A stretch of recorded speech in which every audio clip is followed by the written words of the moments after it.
8 বছর তো প্রায় ওয়াজ করেছি, এখন চিন্তা ভাবনা আছে যে সিনেমা অঙ্গনে অভিনয় করার। হ্যাঁ, আপনার এখন শিক্ষাগত যোগ্যতা কি বলেন? আমার শিক্ষাগত যোগ্যতা আমি মাওলানা। মাওলানা বলতে হ্যাফজখানায় পড়েছিলাম, হ্যাফজে পড়েছি, বাট দাওয়া কমপ্লিট, দাওয়া আল্লাহ সময়ের কসম করলেন, আল্লাহ কালের কসম করলেন, আল্লাহ কসম করে পরের শব্দে আল্লাহ বললেন ইন্নাল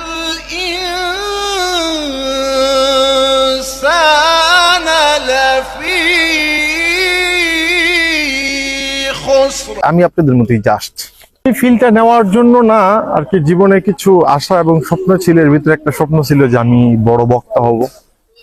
তখন আর কি বড় বক্তা হলাম, ওয়াজ মাহফিলে ওয়াজ করলাম, লক্ষ লক্ষ জনতা আসতো আমার মাহফিলে। আপনি ইউটিউবে সার্চ করলে পাবেন, মাওলানা ওমর ফারুক আল আজমি লেখলে অসংখ্য আমার ওয়াজ আছে, সেখানে হাজার হাজার জনতা।